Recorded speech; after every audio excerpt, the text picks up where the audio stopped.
HOA Karen tried to shut down my BBQ. Didn't know I owned a restaurant chain that sponsored their event. She yelled about community charters in front of my smoke machine, then spat out the name of the restaurant I founded. I nearly peed myself when she didn't realize I was the one who signed the check to sponsor her entire summer camp staycation, including that hideous commemorative dress she was wearing. The letter wasn't just a letter. It was a declaration of war, meticulously typed and sealed in an offensively cheerful beige envelope. But I'm getting ahead of myself. Before the declaration of war, before the smoke and the fury, there was the promise of peace. That promise had a name: Maple Creek. It was the kind of suburban paradise you see in commercials for prescription drugs that treat unspecific but serious-sounding ailments. Manicured lawns, identical mailboxes standing at attention, and a palpable sense of orderly tranquility that I desperately craved. My name is Mark Jensen, and for the last 15 years, my life had been anything but orderly or tranquil. I was the founder, CEO, and original pitmaster of Smoky Pete's BBQ, a name that started on the side of a rusty food truck and now adorned the signs of over 300 franchise locations across the country. My days were a blur of logistics meetings, supply chain negotiations, franchise disputes, and quarterly earnings calls. I lived on airplanes in boardrooms and on the volatile stock market. We'd just gone public 2 years ago, and the pressure had ramped up to a level that was physically crushing. I wasn't just selling brisket and ribs anymore. I was selling a brand, a stock ticker symbol, a promise to shareholders. The smoke from the pit, once a comforting aroma of hickory and slow-cooked meat, had been replaced by the metaphorical smoke of corporate battles. I was burning out, so I made a change. I promoted my fiercely competent COO to CEO, retaining the title of founder and chairman of the board. It meant I still had to show up for major decisions, but the day-to-day grind was no longer mine. My doctor told me to lower my stress. My ex-wife had been telling me that for a decade, and for the first time I listened. I sold my sleek, sterile penthouse in the city and bought a house in Maple Creek. It was a beautiful 2-story colonial with a sprawling backyard, mature oak trees, and something I hadn't owned in 20 years, a lawn. The idea was simple: reconnect with the guy who fell in love with BBQ in the first place. The guy who spent weekends experimenting with spice rubs, who believed that sharing good food was a form of communion. I wanted to hear birds instead of sirens. I wanted to know my neighbors by name, not by their apartment number. I wanted peace. Maple Creek, with its glossy brochures and homeowner testimonials, seemed to be selling exactly that. The first hint that the brochure might have omitted a few key details came with the welcome packet. It was delivered by a woman who introduced herself as Carol Preston, president of the Maple Creek Homeowners Association. She was a woman who seemed to be held together by hairspray and a rigid sense of moral superiority. Her smile didn't reach her eyes, which scanned my front porch with the forensic intensity of a crime scene investigator. "Welcome to the neighborhood, Mr. Jensen," she said, handing me a binder thick enough to stop a bullet. "We're so glad to have you. You'll find everything you need to know about being a resident in good standing right here." I thanked her, assuming it was full of useful information like trash pickup schedules and local utility numbers. It was, but it was also full of something else: rules. Hundreds of them. The official Maple Creek Covenant was a masterpiece of suburban tyranny. There were regulations on the precise shade of white permitted for window trim, the maximum allowable height of grass, 2.5 inches, measured weekly, the approved species of flowers for front yard planters, and a bylaw prohibiting leaving garage doors open for more than 60 consecutive minutes. It was less a guide to living and more a manual for how to suppress every flicker of individuality. Still, I was determined to be peaceful. I was here to de-stress, not to start a suburban turf war. I read the binder, I made notes, and I adhered to the covenant. My lawn was immaculate. My garage door was sealed shut. My window trim remained the whitest shade of white. For 2 weeks, I was the model citizen of Maple Creek. The peace was acceptable. It was a sterile, manufactured peace, but it was quiet. The crown jewel of my new, tranquil life was my backyard. It was a perfect canvas. I envisioned a stone patio, a comfortable seating area, and the centerpiece, a custom-built competition-grade smoker. Not some cheap tin can from a big box store, but a real piece of culinary machinery. It was an offset smoker, crafted from 1/4-inch steel, with a convection plate and enough cooking surface to feed a small army. It was my pride and joy, the one extravagant link to my old life that I refused to give up. Its name, welded onto the firebox door, was the Beast. To inaugurate the Beast and to finally meet the people I now lived among, I decided to host a simple, friendly backyard BBQ. Nothing ostentatious. Just some friends, my new neighbors, and a mountain of slow-smoked brisket, pork shoulder, and ribs. I was genuinely excited. I posted a friendly invitation on the official Maple Creek community message board, inviting everyone to stop by on Saturday afternoon. I wanted to share the food that had built my fortune, to break bread, or in this case, cornbread, with the people of my new community. It felt like the right thing to do. It felt like the beginning of my new, peaceful life. That was my first mistake. Apparently, in Maple Creek, a friendly invitation wasn't seen as a gesture of community. It was seen as a provocation. It was a disruption to the established beige-colored order of things. And I was about to learn that in the tightly controlled kingdom of Maple Creek, Carol Preston was the queen, and she did not take kindly to provocations. The first shot across the bow arrived on Friday evening, the day before the planned BBQ. It was the beige envelope, placed not in my mailbox, but wedged pointedly in the handle of my front door, a place I couldn't possibly miss it. It was from the HOA Architectural Control Committee, a committee I knew was chaired by Carol herself. My heart, which had been beating at a calm, doctor-approved rhythm for weeks, began to thrum with a familiar adrenaline-fueled beat. I opened it. The letter informed me that a large, unapproved, commercial-grade structure had been observed on my property, the Beast. It cited bylaw 714, which prohibited permanent or temporary structures not in harmony with the aesthetic values of the community. It went on to inform me that the use of such equipment for large gatherings constituted a potential nuisance, citing bylaws on smoke, noise, and parking. It concluded with a chillingly polite but firm request that I cease and desist all planned activities until I had submitted a formal application and received approval from the committee. I read it twice. Commercial grade structure? It was a smoker.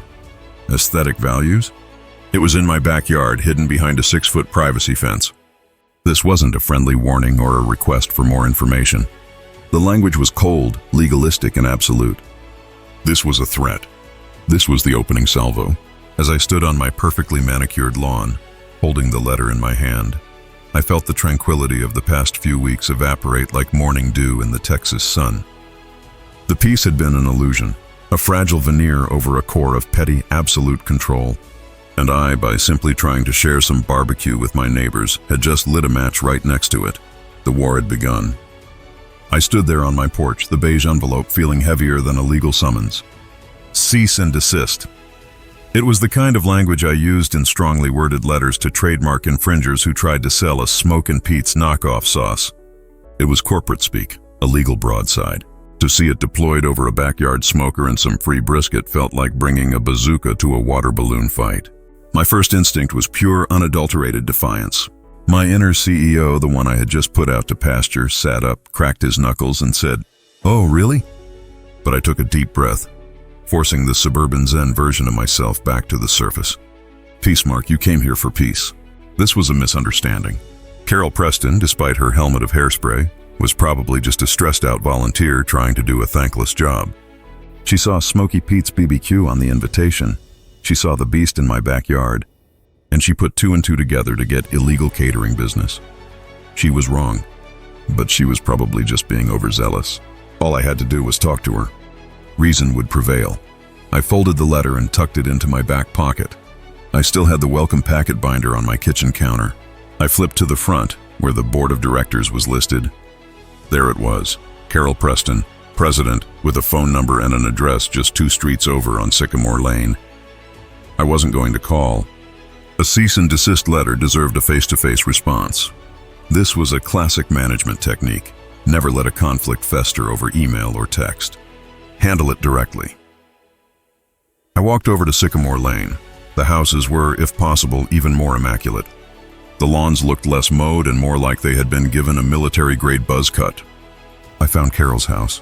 It was a perfect white colonial, identical to mine, except for the prize-winning, HOA-approved rose bushes lining the walkway. They were a violent, almost aggressive shade of red. As I approached, I saw her. She wasn't alone. She was in her front yard, standing with two other neighbors, a man and a woman, all three of them holding clipboards. They were pointing at a neighbor's mailbox, which appeared to be a shade of forest green instead of the mandated black. They looked like a tribunal deciding the fate of a heretic. "Carol?" I said, stopping at the edge of her perfectly edged lawn. The three of them turned in unison, their conversation cut short. Carol's eyes narrowed. The smile she gave me was thin and sharp like a razor blade. "Mr. Jensen, I trust you received our correspondence?"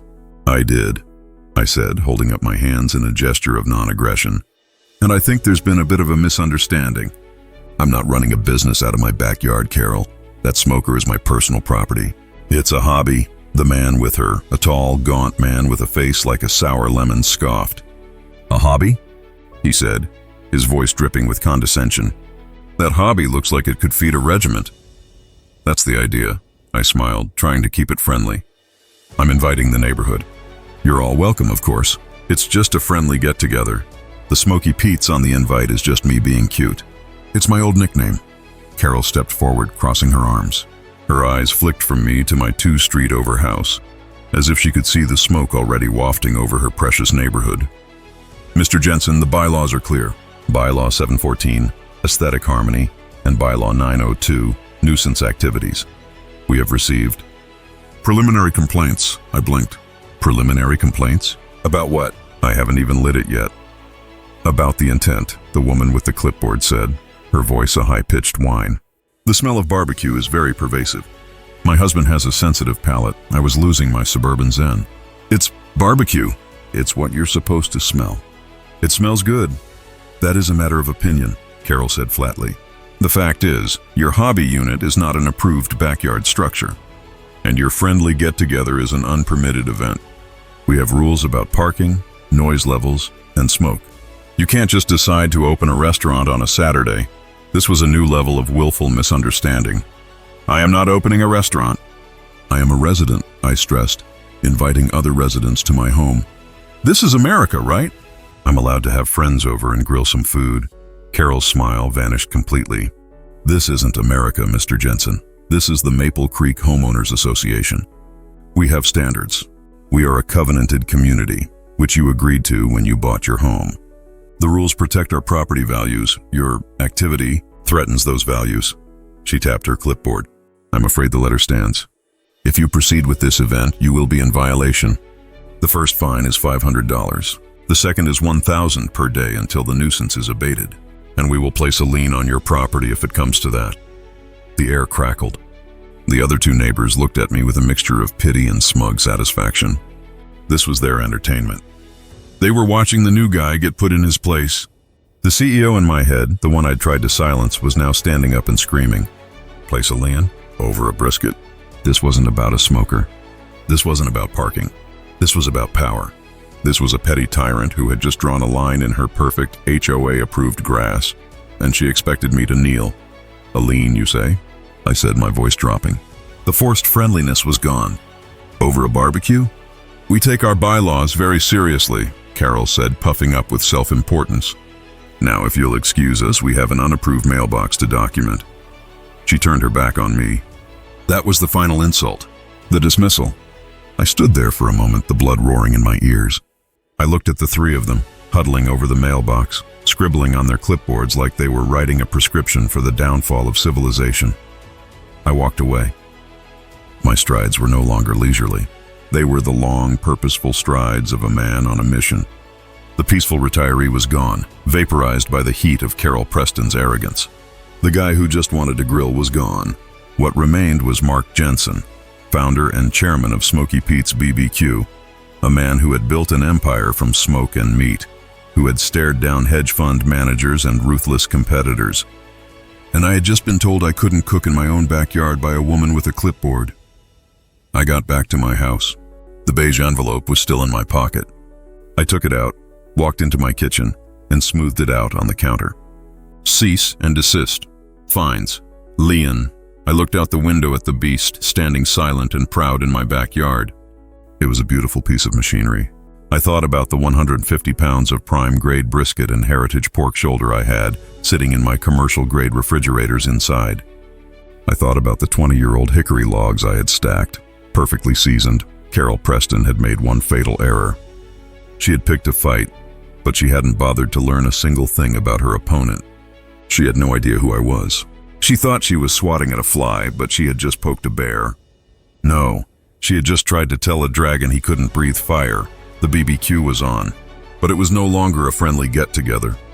It was a demonstration. It was a statement of principles. It was a declaration of culinary independence. I grabbed my phone. I wasn't going to call my lawyers. Not yet. I was going to make a few different calls. If Carol wanted an event, I was going to give her one. I was going to give her an event that Maple Creek would never forget. I dialed my head of marketing. "Hey, Sarah," I said, my voice calm and steady. "I'm going to need a favor, and I'm going to need the company's full community outreach and events package. How fast can you get a branded 10x10 tent and 500 pounds of your best coleslaw to Maple Creek?" My call to Sarah, my head of marketing, was just the beginning. The moment I hung up with her, I dialed a second number. This one wasn't for a corporate executive. It was for a man named Gus Rodriguez, my original pit boss. Gus had been with me since the food truck days, the only man I'd ever met who could tell the precise temperature of a smoker just by the sound the firebox door made when it closed.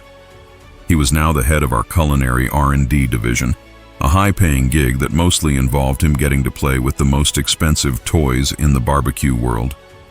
But I knew he missed the trenches. "Gus," I said the moment he picked up, "I'm calling in the Armageddon marker." There was a half-second of silence, then a deep, rumbling laugh. "No shit, boss. You actually using that? What is it? A hostile takeover by a new vegan conglomerate? Worse, an HOA." This time the silence was longer, followed by a low whistle. "Damn, that's low down and dirty. What do you need?" "I need the A-team," I said. "And I need the good stuff. Not the standard issue franchise grade. I'm talking the private reserve, the heritage pork, the Wagyu grade brisket, the 50-year-old rub recipe I keep in the safe. I've got the beast, but I need ammunition for it. And sides." Gus asked, his voice already shifting into operational mode. "The works?" I said. "The smoked truffle mac and cheese, the burnt-end baked beans with molasses and bourbon, the jalapeno cheddar cornbread with the honey butter glaze, and Sarah's bringing 500 pounds of slaw, so we're covered there." "This isn't a BBQ, Gus. It's a statement. Consider it done, Mark. I'll load up the R&D refrigerated truck myself. It's a product quality test, you understand." "Of course," I said. "For research purposes. You're a saint, Gus." "Nah," he grunted. "I'm just a guy who hates HOAs, and I ain't seen you this fired up in 10 years. It's good to hear, boss. We'll be there by 600 tomorrow. This is an overnight cook, yeah?" "Oh, yeah," I said, a slow smile spreading across my face. "This is an overnight cook." After I hung up with Gus, I sat down at my kitchen island. The sleek, sterile, peaceful kitchen island. On one side was my laptop, open to the Smoky Pete's corporate dashboard, where I could see logistics trucks being rerouted in real time. On the other side was the HOA covenant. I poured a glass of bourbon, neat, and began to read. Not as a resident, but as a litigator. I was looking for the loopholes, the gray areas, the vague definitions that every corporate contract, and yes, every HOA bylaw is full of. And oh, they were beautiful. Bylaw 714, aesthetic harmony, highly subjective. My smoker was black steel, not rust-covered or dilapidated. It was, in its own way, a work of art. Harmony was in the eye of the beholder. Bylaw 902, nuisance activities. This was the big one. It defined a nuisance as any activity which causes an unreasonable or noxious odor, sound, or disturbance. Unreasonable, noxious, those were my words. Who defined them? There was no objective standard. There was no smellometer stipulated in the bylaws. This wasn't a nuisance. This was a community-building activity. Then I found the gold. Bylaw 1104, commercial activity. It was explicitly forbidden to operate any business, trade, or commercial enterprise from a residential property. This includes, but is not limited to, the sale of goods or services. The sale of goods or services, I couldn't sell them the brisket. But the bylaws said absolutely nothing about giving it away. This wasn't a business. It was a gift. It was a resident sharing his personal property with his fellow residents in a non-commercial gathering. I smiled and took a sip of my bourbon. Carol had brought a knife to a gunfight, and I had just shown up in a tank. By 8 p.m., the first volley was launched. I wheeled the beast into the center of my backyard. a monument of steel and righteous indignation. I loaded the firebox with a base of charcoal and then laid the perfectly seasoned 20-year-old hickory logs on top. I lit the fire. Within 30 minutes, that first faint plume of smoke began to rise. It wasn't the acrid, choking smoke of a backyard amateur. This was the clean, sweet, almost invisible blue smoke that is the holy grail of pit masters. It was the scent of heaven, if heaven smelled like burning wood and rendered fat. This smoke was my declaration. It was the trumpet blast before the charge. It began to drift, a fragrant cloud of defiance rolling over the privacy fence. It wafted past the sterile HOA-approved rose bushes. It slipped, uninvited, through the closed windows and air-conditioned homes of Sycamore Lane.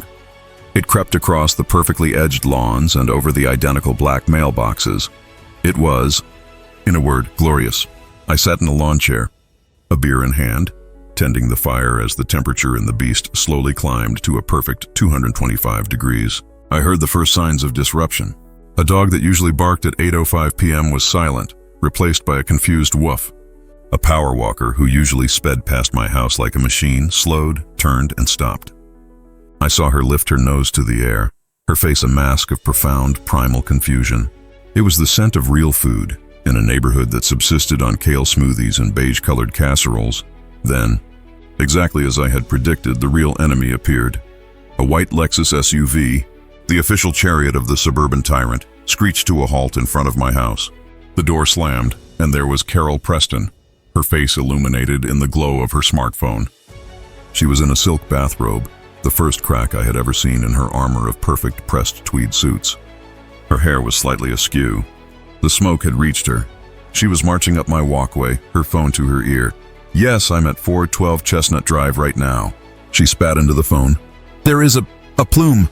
A massive plume of smoke. "He's in clear violation." "He's doing it! He's proceeding! You need to send someone right now!" She stopped at the edge of my lawn, not daring to step onto it, and glared at me over the rose bushes. I didn't get up. I just raised my beer in a silent, cheerful salute. "Mr. Jensen," she shrieked, dropping the phone from her ear. "I warned you! I warned you! This is a formal violation!" "I'm calling the police for this nuisance." "Evening, Carol," I said, my voice calm and pleasant. "Beautiful night, isn't it?" "Just tending my fire. Can't let the pit get too hot or too cold." "You know how it is. I have authorities on the way," she threatened, her voice quivering with rage. "You are finished in this neighborhood. You are going to be fined into oblivion." "That's your right, I suppose," I said, taking a long, slow sip of my beer. "By the way, I read the bylaws. You should too, sometime. They're fascinating, especially 1104. Have a great night, Carol." I turned back to my fire, dismissing her just as she had dismissed me. I heard a sound, a choked, sputtering noise of pure, impotent fury. Her car door slammed, and the Lexus tore off down the street. The first shot had been fired. She had taken the bait, and she had no idea of the reinforcements that were, at that very moment, thundering down the interstate, packed in ice and ready for war. The R&D truck was on its way. The red and blue lights were a violation. They cut through the peaceful hickory-scented twilight, painting the sterile beige and white houses of Maple Creek in the garish colors of a big city bust. They were loud, obnoxious, and precisely the blunt force instrument I expected Carol to wield. She thought she was calling in an airstrike. She had no idea she was just signaling the start of the real festivities. I walked to the front of my lawn, my hands deliberately empty, and waited. Two officers, a younger one who looked ready for action, and a senior one who looked like he'd seen this movie 1,000 times and hated the ending, stepped out of their cruiser. Just as they did, Carol's white Lexus pulled up behind them, its headlights flooding my driveway. She emerged, this time having upgraded from her bathrobe to a full, concerned citizen pantsuit. "Thank God you're here, officers," she said, marching past them to take point, as if she were the commanding general and they were her foot soldiers. "This is the man, Mr. Jensen. He's the one causing the public nuisance. I'm the HOA President, Carol Preston." He received a formal cease and desist letter, which he has flagrantly ignored. The senior officer, whose name tag read Donovan, held up a beefy hand to silence her. He looked at me, then at the chimney of the beast, from which a thin, perfect, pale blue ribbon of smoke was rising. He sniffed the air. His mustache twitched. "Evening, sir," Donovan said to me, his voice a low rumble. "We received a call about a large, uncontrolled fire. "Evening, officer," I said calmly. "As you can see, there's no uncontrolled fire. It's a fully contained fire in a 1/4-inch steel smoker. I'm just getting the temperature stable. I'm having a barbecue tomorrow." "A barbecue," Donovan repeated. "Deadpan. He's lying," Carol interjected. "That is a commercial-grade industrial furnace. It's a clear violation of city fire codes. And our bylaws?" Officer Donovan turned his head to her, a masterpiece of forced patience. "Ma'am, with all due respect, I'm not here to enforce your bylaws. That's a civil matter." He turned back to me. "And I'm not seeing any city ordinance being violated. There's no burn ban tonight. The fire is contained. He's more than 15 feet from any structure. Honestly, sir," he sniffed the air again, "it smells pretty good. It's just hickory for now," I said, allowing myself a small smile. "The meat doesn't go on for a few hours. I'm just inviting some neighbors over tomorrow, trying to be a good neighbor. You're welcome to stop by, officers. We should have brisket and pork ready by early afternoon." The younger officer's eyes widened. "Brisket? That's it?" Carol shrieked, her voice cracking. "You're not going to shut him down?" "He's poisoning the air. My windows are open. It's pervasive." Officer Donovan sighed, the sound of a man at the very end of his patience. "Ma'am, poisoning the air is a factory. This is a man cooking food. There is no crime here. You are wasting police resources. Now, unless there is a real emergency, I'm asking you to please go home. And you, sir," he looked at me, "try to keep the smoke down." "I'll do my best, officer," I said. "But low and slow, you know. It takes what it takes." Donovan's lips quirked. He knew. "Have a good night, sir." He and his partner got back in their cruiser, leaving Carol standing on the sidewalk, illuminated by her own high beams. She looked utterly defeated, her mouth opening and closing with no sound coming out. She had deployed her ultimate weapon, public authority, and it had not only failed, it had backfired. "The cops were on my side." She pointed a trembling finger at me. "This isn't over, Jensen. The fines have already started. $500.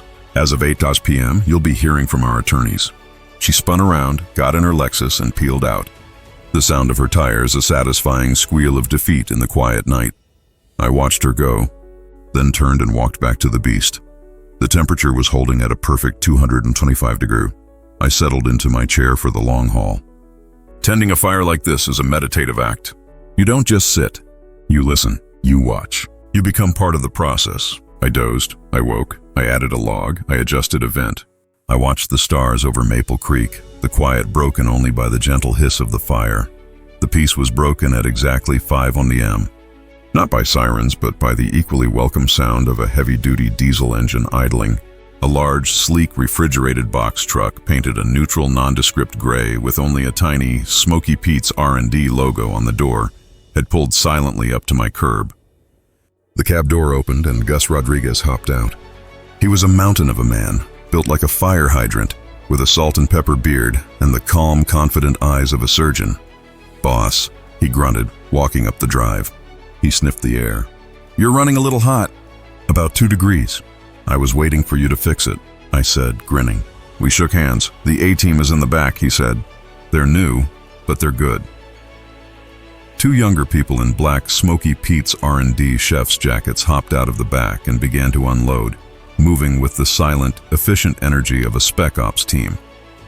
They set up stainless steel prep tables in my garage, plugged in a bank of high-tech hot-holding Cambros, and began to wheel insulated coolers into the backyard. Gus walked over to the beast.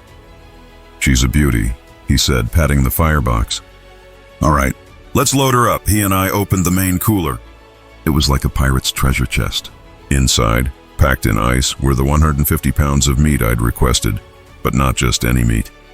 These were the prize winners. The Wagyu grade briskets, marbled like slabs of granite, each with a perfect 1/4-inch fat cap, already rubbed down in Gus's private 50-ingredient black gold rub. The heritage breed pork shoulders, massive and dense, and, as a surprise, Gus had brought 24 racks of full-blood Duroc pork ribs. "Gus," I said, my voice thick with emotion. "You're a poet." "Nah," he said. "Just a guy who likes to cook." We opened the smoking chamber. The glorious clean hickory smoke billowed out. Together, we reverently, strategically placed every single piece of meat onto the grates. This wasn't a backyard BBQ. It was a carefully curated symphony of protein. We filled the water pan, closed the heavy steel door, and latched it. The deed was done. Gus and I stood back, two high priests at our altar. Within minutes, the smoke rising from the chimney changed. It was no longer just the scent of wood. It was now infused with the essence of what was to come. It was the smell of rendering fat, of caramelizing spices, of pure, unadulterated barbecue, as the first faint, gray light of dawn began to creep over the identical HOA-approved rooftops of Maple Creek. The true aroma began to roll out. This was not a plume. This was a broadcast. It was a fragrant fog of hickory, applewood, beef, and pork, a delicious airborne invasion. It rolled down Chestnut Drive, it turned the corner onto Sycamore Lane, and it began its divine work, waking the dead and the hungry. Gus cracked open a thermos of coffee that was strong enough to peel paint. He handed me a cup. "She's gonna really hate this part," Gus said, a grin splitting his beard. I took a deep sip, the hot coffee cutting through the pre-dawn chill. I looked at the smoke, now a visible, beautiful, and highly pervasive cloud, and I smiled. "I'm counting on it, old friend. I'm counting on it." The sun didn't just rise over Maple Creek. It was escorted, announced, and heralded by the single greatest olfactory event in the neighborhood's history. By 7 a.m., the aroma was no longer a subtle suggestion. It was a full-scale sensory occupation. It was a complex, layered masterpiece. The sweet kiss of hickory, the sharp, spicy notes of the black gold rub, the deep, savory, almost buttery smell of Wagyu fat rendering, and the unmistakable primal promise of slow-cooked pork. It was the kind of smell that bypassed the brain and plugged directly into the soul, or at the very least, the stomach. The neighborhood, lulled to sleep by the scent of chemically treated lawns and fresh lavender dryer sheets, woke up to a revolution. I was in the garage with Gus's team, who were now quietly and efficiently preparing the mountain of side dishes when the first zombie appeared. A man in a bathrobe and slippers holding a mandated black garbage can was walking to his curb. He stopped. He put the can down. He lifted his head, turning it slowly from side to side like a deer testing the wind. He took 2 steps off his walkway and onto his lawn, his slippers damp with dew, and just inhaled. I saw his eyes roll back a little. He was the first victim. He was not the last. Within 20 minutes, the neighborhood was stirring. It was like a scene from a movie where everyone hears a mysterious, beautiful song. Curtains were twitching. A few front doors opened, cracked just an inch, and a nose would appear. The morning joggers, usually a thumping, aggressive pack of lycra and entitlement, slowed to a confused walk, their fitness trackers beeping in protest. One of them, a woman, actually stumbled off the curb, so lost was she in the aromatic fog. But this fragrant paradise was, to one person, a declaration of chemical warfare. My phone buzzed. It was a notification from the official Maple Creek community message board, the same one I had so naively posted my original invitation on. A new urgent safety alert had been posted by Carol Preston, President. Shaw. Subject: urgent, unapproved event and code violations at 412 Chestnut Drive. Dear residents, it has come to the board's attention that the resident at 412 Chestnut Drive is proceeding with his unapproved, non-covenanted, and dangerous commercial event in direct defiance of a formal cease and desist order. This activity is creating a pervasive smoke nuisance, a violation of Bylaw 902, which may be harmful to those with respiratory conditions, sensitive palates, or a general desire for clean air. The board has already issued fines, which will continue to accrue. Do not attend this event. Participation may be seen as condoning a bylaw violation. We have contacted city authorities regarding this illegal commercial operation and the unapproved industrial structure. We are working to have this situation rectified as swiftly as possible. Your property values and your air quality are our highest priority. Sincerely, Carol Preston, HOA President. Read it, a grin spreading across my face. Sensitive palates, she used it again. Dangerous! This was pure gold. She was trying to poison the well, to scare the neighbors into choosing property values over the brisket that was, at this very moment, sending them into a state of religious ecstasy. Gus? I called out, holding the phone. We're dangerous. Damn right we are, he grunted, not looking up from a massive foil pan of smoked truffle mac and cheese. We're a danger to every sad frozen lasagna in this neighborhood. As if summoned by Carol's email, the next phase of our operation arrived. At precisely 8:30 a.m., a white, impeccably clean Smoky Pete's BBQ events van pulled up. This was Sarah's contribution. A team of 2 in crisp, professional-looking but non-chef black polos hopped out. They didn't just bring a 10x10 tent. They brought the 10x10 tent. It was a high-peak, heavy-duty frame tent in our signature black, with the Smoky Pete's logo tastefully printed on the valance. In under 10 minutes, they had it set up on my driveway. They unfurled tables, covering them with fitted black tablecloths. They set up a bank of gleaming high-end chafing dishes ready for the food. It was professional, it was sleek, and it was the single most commercial-looking thing I could have possibly done. It was, in essence, the giant 10-foot-tall middle finger I was politely presenting to Carol Preston. This new visual, combined with Carol's frantic email, was all it took. At 9:15 a.m., a new vehicle appeared. This one was not a police cruiser or a Lexus.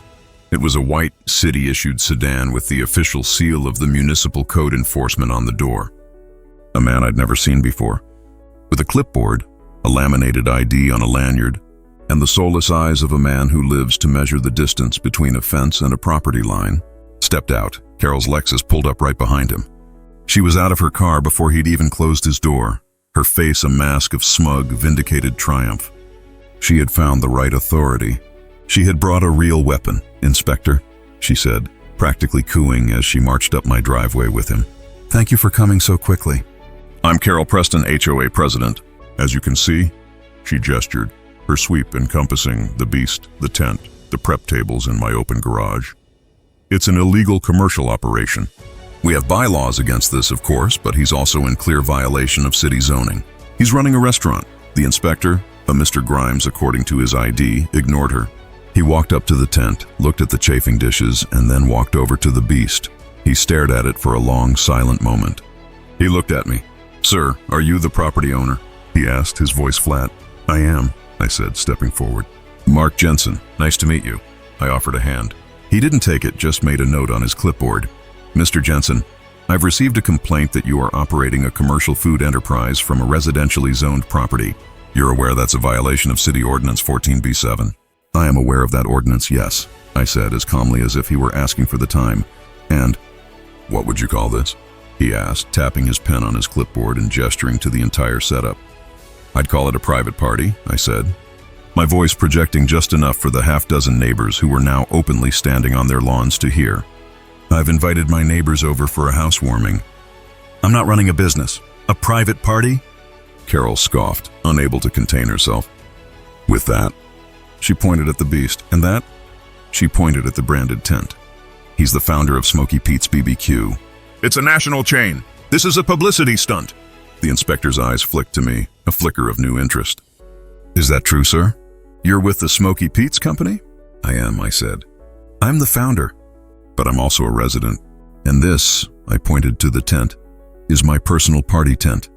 And these nice folks," I gestured to Gus's R&D team, "are my friends who are just helping me cook. Aren't they, Gus?" Gus, holding a 20-pound brisket, paused. "That's right. Just some friends. Helping out a friend." The inspector was not amused. "Sir, a branded tent and multiple individuals in uniform is not a private party. It's an unpermitted event. And that smoker is not rated for residential use. It's an industrial unit. I'm going to have to ask you to shut this entire operation down." "Extinguish the fire. This was it." The real line in the sand. He was more dangerous than Donovan. He didn't care about the smell. He cared about the code. "Shut it down," I said, letting a note of genuine disappointment enter my voice. "But Inspector, the brisket is just hitting the stall." "I don't care what the stall is," he said, taking a violation pad from his back pocket. You have 30 minutes to extinguish all fires, or I will write a citation for $2,000 and red tag this entire property.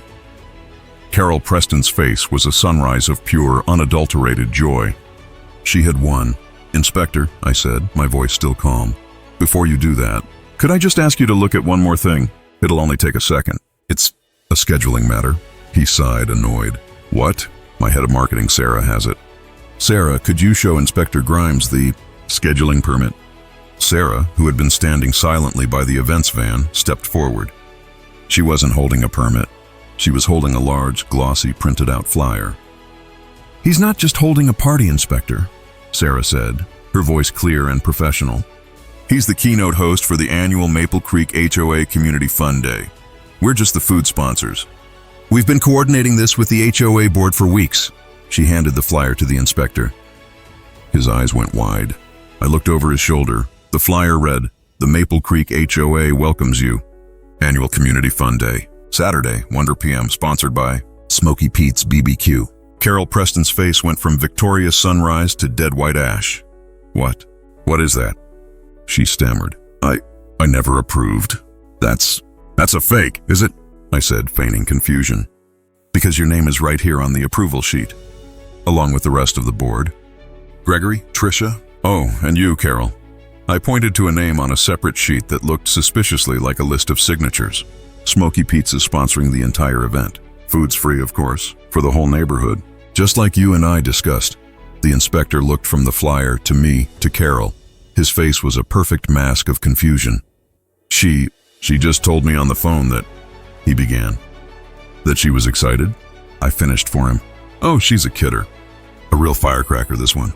But yes, we're the official sponsors. All cleared, all permitted. It's a community event, not commercial. You can't shut down the HOA's own party, can you?" Carol Preston's mouth was opening and closing, but all that came out was a faint, choking, but we... The silence that followed Sarah's announcement was so profound I could hear the hiss of the water pan inside the beast, 60 feet away. Inspector Grimes's head was swiveling back and forth between me, Sarah, and Carol, like a man watching a high-stakes tennis match. Carol's face, which had been a mask of triumph, had collapsed into a slack-jawed, ashen state of shock. That's a lie," she finally sputtered, her voice a strangled whisper. "It's forged." "I am the president." "I approve everything." "I would never approve this." She gestured wildly at the tent, the smoker, and the team of professionals, as if they were a pile of hazardous waste. "Ma'am, I'm confused," Inspector Grimes said, his pen hovering over his clipboard. "Are you saying this isn't an officially sanctioned HOA event?" Before I could speak, Sarah stepped forward, all professional poise and corporate grace. Her community outreach mode was a terrifying thing to behold, not a lie at all. "Inspector," Sarah said, her voice bright and clear, easily carrying to the half-dozen neighbors who were now openly loitering on their lawns, pretending to check their mail or pull imaginary weeds. When Mr. Jensen moved in, he wanted to do something wonderful for his new community. So our corporate outreach department, that's me, contacted the Maple Creek HOA board. She held up her smartphone, the screen glowing. We had a wonderful conversation with the events committee, Mr. Gregory Henderson and Ms. Tricia Barnes. We offered to be the primary sponsor for this year's annual Community Fun Day, a full-service premium catering package, all food and beverages provided, free of charge, as a goodwill gesture to the neighborhood. Here's the email chain from this morning confirming their full and enthusiastic approval on behalf of the board. They were thrilled. I followed Carol's gaze. It shot across the street to a man in a perfectly ironed polo shirt standing by his mandated black mailbox, Gregory Henderson. He saw Carol looking, and he did the most devastating thing he could possibly do. He gave a small, cheerful wave and a thumbs up, his face beaming. Carol looked 2 doors down. There was Tricia Barnes pretending to be trimming her HOA-approved petunias, a massive smile on her face. Carol finally understood. This wasn't a forgery. This was a coup. "Oh, that's what this is about," I said, snapping my fingers as if a great light had just dawned. "My goodness, Carol, you must have just missed that email." "I am so sorry. We've been running around all morning. We just assumed the entire board was in sync." Gregory and Tricia were so excited to finally have a sponsor who could really deliver for the neighborhood. They told us to get the ball rolling immediately. I was, of course, lying through my teeth. Sarah, a corporate shark of the highest order, had likely identified the board's internal divisions in a 5-minute Google search. She'd probably seen Carol's frantic message board post this morning, called Gregory and Tricia directly, and offered them a $15,000 catering package, making them the instant heroes of the neighborhood and simultaneously gutting Carol's authority. They had no idea it was a trap for their president. They just saw free Wagyu brisket. The inspector looked at Carol. Carol looked at Gregory, who was now being joined by Tricia, the two of them looking like proud parents. The inspector sighed, the sound of a man who realized he had just walked into the middle of a vicious, suburban civil war. "So, let me get this straight," the inspector said, addressing Carol. "This is an HOA event. You just weren't aware of it?" Carol's mind was racing. I could see her calculating the angles, and she had none. If she denied it, she would be publicly overruled by her own board members, Gregory and Tricia, who were now basking in the adulation of neighbors who had been sniffing the air all morning. She would look weak and worse, wrong. If she admitted it, she would be validating me. She would be welcoming the very nuisance she had spent the last 18 hours trying to destroy. She was trapped, and she knew it. There seems to have been a miscommunication, she finally ground out, the words tasting like ash in her mouth. The committee appears to have overstepped, but the event, yes. The community fun day, wonderful, I boomed, clapping my hands together. See, all a simple misunderstanding. Inspector, I'm so sorry we dragged you into our little scheduling snafu. As you can see, this is a non-commercial, fully sanctioned community event. We're not selling anything. We're just neighbors. Being neighbors, Inspector Grimes stared at me. He knew I was a shark. I knew he knew, but I had the permit in the form of a palace coup. His job was to enforce city code, and a sanctioned HOA party was not a violation. He ripped the top sheet off his violation pad, crumpled it in his fist, and stuffed it in his pocket. Fine, he said. This is an internal HOA matter. It's not my problem. Just keep the food on your property, don't block the sidewalk, and keep the noise down. He glanced at the beast. And for God's sake, sir, have a smoke detector handy. Will do, Inspector, I said, giving him a crisp salute. He turned and walked back to his sedan, not giving Carol a second glance. He was done. He had escaped, and that was all he cared about. The inspector's car pulled away, leaving a silence even more profound than the first. The show was over. The authority had retreated. It was just me, my team, a triumphant Gregory and Tricia across the street, and Carol. She was vibrating. Her hands were clenched into white-knuckled fists. Her face was a terrifying, mottled shade of red. You, she whispered, her voice shaking with a rage so deep it was almost primal. You went behind my back, you colluded with them. You think this is funny? You think you've won? I walked a few steps closer, but stayed on my own driveway. I lowered my voice for her ears only. Carol, I didn't want to fight. I just wanted to grill. You're the one who brought in lawyers, fines, and inspectors. I just brought in the rest of the board. I then straightened up and put my friendly neighbor smile back on, loud enough for the others to hear. Now, if you'll excuse us, we have a lot of food to get ready for your party. It starts at 1 p.m. and it's going to be a big one. As the president, I'm sure you'll want to be the first in line to make a welcome speech, right? We'll save you the first rib. I turned my back on her, the ultimate dismissal, and walked into my garage. Gus! I yelled, my voice full of cheer. We're a go. We're officially the main event. Let's get those Cambros heated up. I want the mac and cheese to be molten. I heard a sound behind me. It was a low, animalistic growl of pure, unadulterated fury. But I didn't turn around. I didn't have to. I could feel her defeat. The war wasn't over, but this battle was a rout. Carol stood frozen on my walkway for a solid 30 seconds. The only things moving were her eyes, darting from me to her triumphant board members, to the growing crowd of curious neighbors. I had called her bluff and she had folded, and now the entire neighborhood had a front row seat to her humiliation. Finally, in a stiff robotic motion, she turned. She marched back to her white Lexus, her back so rigid it looked like it might snap. She didn't slam the door, which was almost more terrifying. It was a cold, deliberate, menacing click. The engine started and she drove away, not with a squeal of tires, but with a slow, regal, funereal pace. It was the retreat of a general who had lost a battle, but was already planning the next. More brutal campaign. Well, said Gregory, walking over from across the street, his hand outstretched. That was the most exciting thing to happen in Maple Creek since ever. I'm Greg, Mark Jensen. Glad you could make it, I said, shaking his hand. Are you kidding? We wouldn't miss it, said Tricia, joining him. Carol's been on a power trip for years. That community fun day email was chef's kiss. She's not going to take this well, you know, Greg added, his voice lowering as he looked at Carol's retreating car. I'm counting on it, I said. But in the meantime, we have a party to throw. With the immediate threat neutralized, the energy in my driveway shifted from a war room to an operations center. The next 3 hours were a blur of pure, unadulterated, professional-grade barbecue. This was our element. This was the show. At 10 a.m., Gus and I approached the beast with the reverence of monks opening a sacred tomb. "It's time," he grunted. I unlatched the heavy steel door. A billow of steam and fragrant smoke, hickory, apple, and rendered Wagyu fat washed over us. It was intoxicating. The sight inside was one of pure culinary glory. The briskets, which had gone in as raw, pale slabs of beef, were now otherworldly. They were coated in a thick, crunchy, jet-black crust of rub and smoke, the bark. They weren't just sitting there. They jiggled, every so slightly under their own weight, a telltale sign of perfectly rendered connective tissue.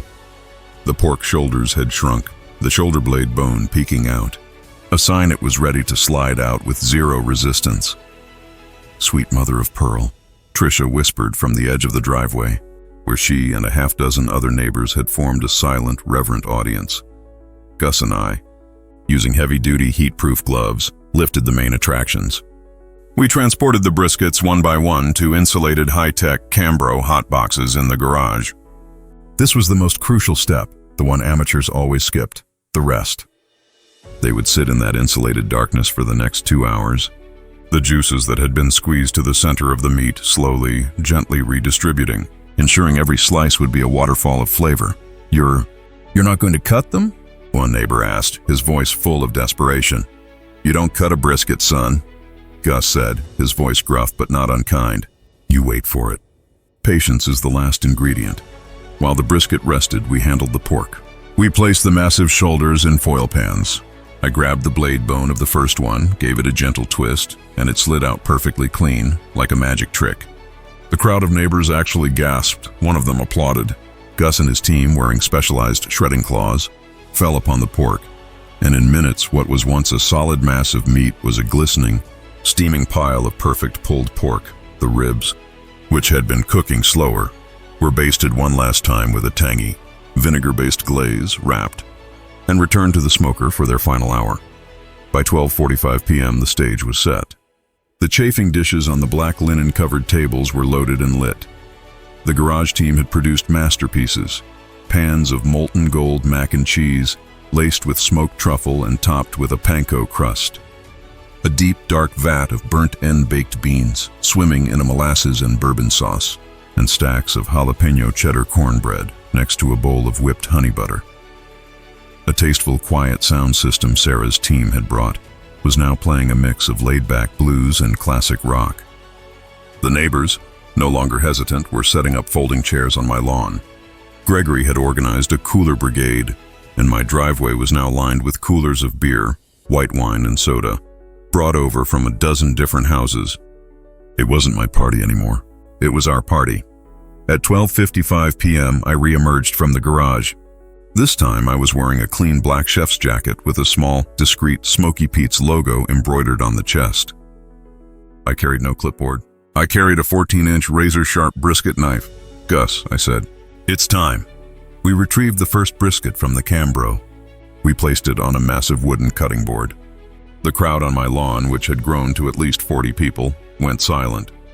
I placed the tip of my knife on the flat of the brisket. I drew the blade back in one long, smooth, practiced motion. The first slice was perfect. A deep, quarter-inch smoke ring, the color of a faint ruby, circled the edge. The meat was so tender it held its shape but drooped over the knife like a wet cloth. I held it up. A single drop of rendered fat and beef juice dripped from the end. A man I'd never met in a Maple Creek Marathon t-shirt actually wiped a tear from his eye. "Okay," I said, my voice ringing out. "Welcome to the first annual Maple Creek Community Fun Day. Let's eat." A cheer went up. The line formed, civilized but urgent. We were a well-oiled machine. Gus was on pork and ribs. I was on brisket. Sarah's team served the sides. It was a beautiful, perfect moment, and that, naturally, was when Carol decided to strike. A new set of vehicles rumbled up the street. Not a Lexus, not a city sedan. First, a large, brightly colored van with bouncy bright castles written on the side. Second, a pickup truck hauling a trailer with Patty's Pony Rides stenciled on the door. And third, a Kona Ice shaved ice truck, its god-awful calypso music chiming loudly, drowning out my blues playlist. The vehicles all parked, illegally.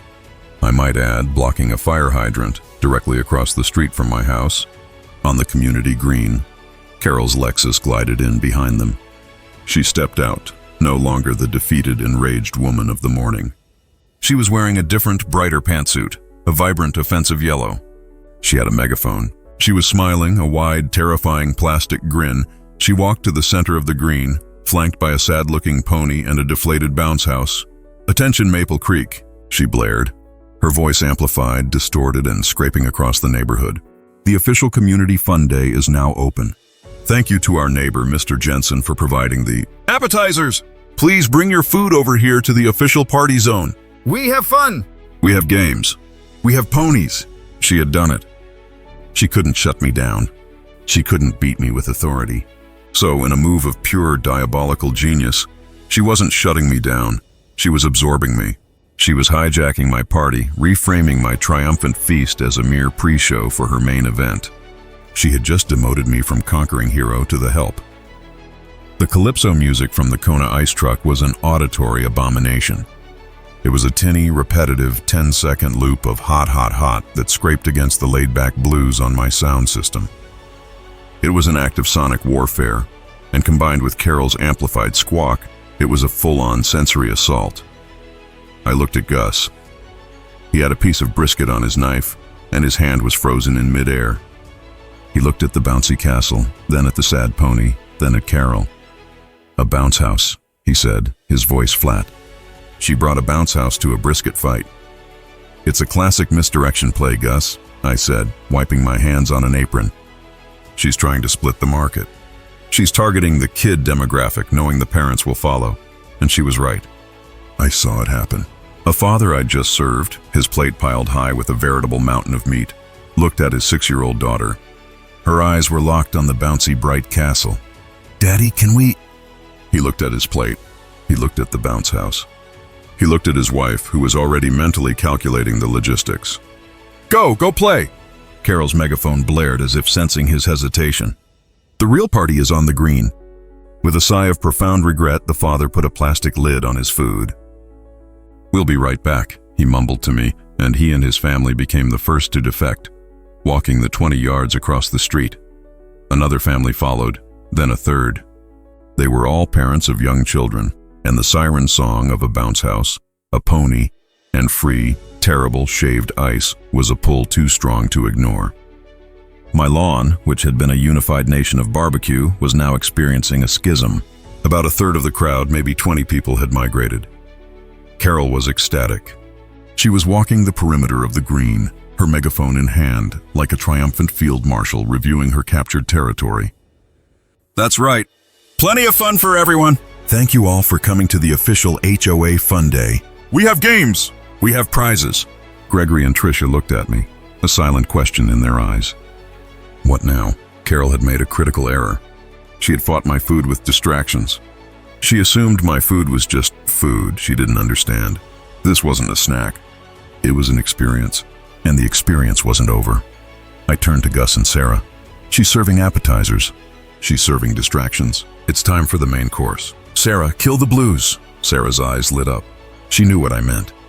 She tapped her phone. The blues music stopped. "Gus," I said, "hit him with the R&D." Gus's beard split with a feral grin. "With pleasure, boss." The calypso music in Carol's megaphone now dominated the air. The silence from my driveway was unsettling. The neighbors who had stayed with me looked confused. They had chosen a side, and my side had just gone quiet. Carol sensed victory. "That's right, folks. Come on over." The other party seems to be winding down. "Now, Sarah," I said. Sarah tapped her phone again. This time, it wasn't quiet blues. It was a blast of pure, unadulterated, high-energy funk. James Brown screamed, "Get up off of that thing!"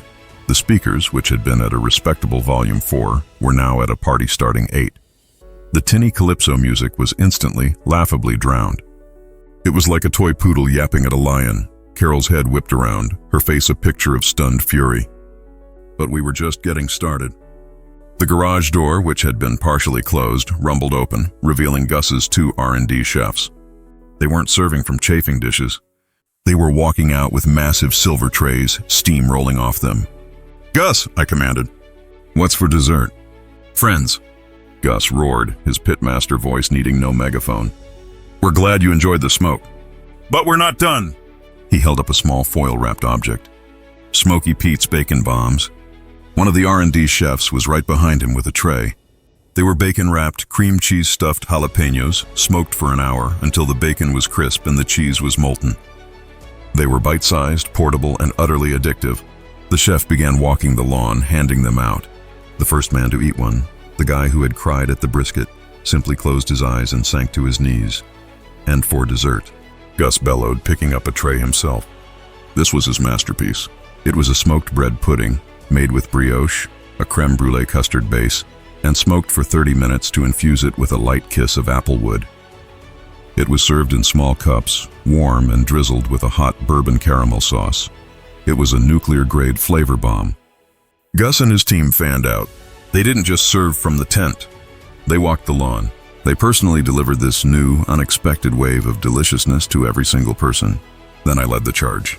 Gus, Sarah, and I, flanked by the R&D team, all holding trays of bacon bombs and bread pudding, crossed the street.